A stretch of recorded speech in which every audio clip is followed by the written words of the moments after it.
Hello विद्यार्थियों, नमस्ते, good morning.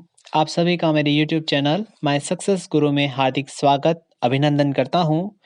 मैं लोकेश चौहान, हिस्ट्री लेक्चरर, माध्यमिक शिक्षा विभाग, राजस्थान। आज आपको एनसीईआरटी, सीबीएसई व आरबीएसई की कक्षा 12वीं की इतिहास की पुस्तक के दूसरे अध्याय राजा, किसान और नगर, आरंभिक राज्य और अर्थव्यवस्थाएं के अति महत्वपूर्ण 20 वन लाइनर क्विज के बारे में जानकारी देने जा रहा हूं। इस 5 मिनट के वीडियो में बताए गए प्रश्न बोर्ड परीक्षा में अक्सर पूछे जाते हैं, अतः इन्हें अंत तक जरूर देखें। अब हम top 20 one liner quiz start करते हैं। प्रश्न: अशोक के अभिलेख किन भाषाओं में लिखे गए हैं? अशोक के अधिकांश अभिलेख प्राकृत भाषा में हैं तथा पश्चिमोत्तर में मिले अभिलेख अरामाइक तथा यूनानी भाषा में हैं। अगला प्रश्न: भारत में सोने के सिक्के सबसे पहले कब और किस वंश के राजाओं ने जारी किए थे? भारत में सोने के सिक्के सबसे पहले प्रथम शताब्दी ईस्वी में कुषाण शासकों ने जारी किए थे। अगला प्रश्न: दक्षिण भारत के सरदारों तथा सरदारियों की जानकारी किससे मिलती है? दक्षिण भारत के सरदारों तथा सरदारियों की जानकारी हमें प्राचीन तमिल संगम साहित्य में संग्रहित कविताओं से मिलती है। अगला प्रश्न: मुद्रा शास्त्र से क्या अभिप्राय है? मुद्रा शास्त्र सिक्कों का अध्ययन है जिसमें सिक्कों पर मिलने वाले चित्रों, लिपि एवं सिक्कों की धातुओं का अध्ययन किया जाता है।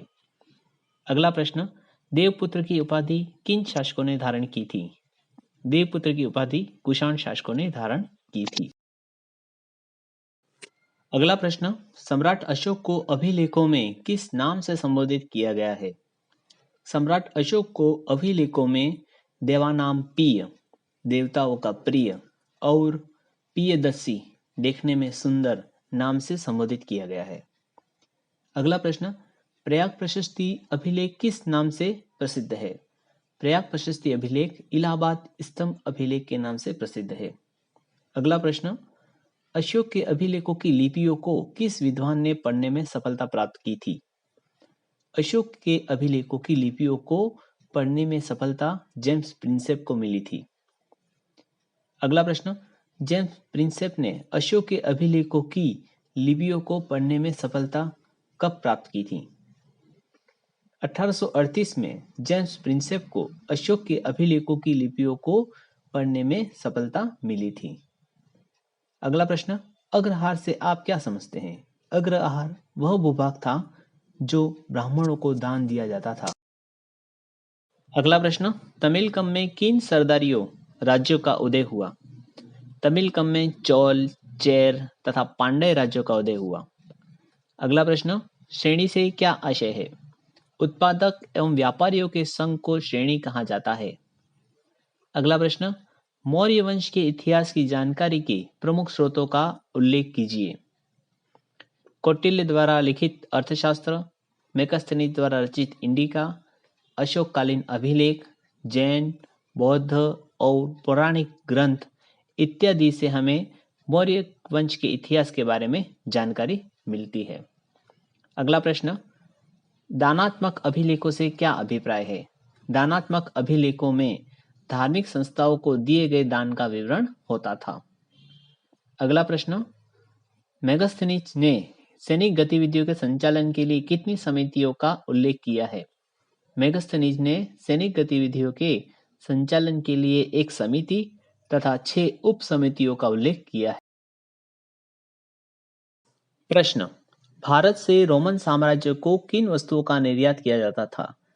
भारत से रोमन साम्राज्य को काली मिर्च, मसालों, कपड़ों, जड़ी बूटियों का निर्यात किया जाता था। अगला प्रश्न: 20वीं सदी के राष्ट्रवादी नेताओं ने अशोक को प्रेरणा का स्रोत क्यों माना है? अन्य राजाओं की अपेक्षा अशोक एक बहुत शक्तिशाली, परिश्रमी, विनम्र, उदार एवं दानशील था। इसीलिए 20वीं सदी के राष्ट्रवादी नेताओं ने अशोक को प्रेरणा का स्रोत माना है। अगला प्रश्न: महाजनपद की 2 प्रमुख विशेषताएं क्या थी? महाजनपद की 2 प्रमुख विशेषताएं: पहली, अधिकांश महाजनपदों पर राजा का शासन होता था। दूसरी, प्रत्येक महाजनपद की एक राजधानी होती थी जो किले से घेरी जाती थी। अगला प्रश्न: किस महिला शासिका द्वारा किया गया भूमिदान का उदाहरण विरला उदाहरण माना जाता है? वाकाटक वंश की शासिका प्रभावती गुप्त द्वारा किया गया भूमिदान भारतीय इतिहास में एक विरला उदाहरण माना जाता है। अगला प्रश्न, 6ठी शताब्दी ईसा पूर्व में सबसे पहले किन सिक्कों का प्रयोग हुआ था? 6ठी शताब्दी ईसा पूर्व में सबसे पहले चांदी और तांबे के आहत सिक्कों का प्रयोग हुआ था।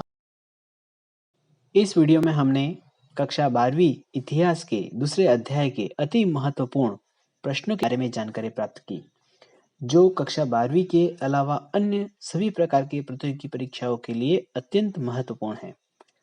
आप सभी इन्हें नोट करें व इन प्रश्नों को याद रखें। ये प्रश्न अक्सर बोर्ड परीक्षा में पूछे जाते हैं। इन प्रश्नों के अलावा कोई भी दूसरा प्रश्न कभी नहीं पूछा जाएगा।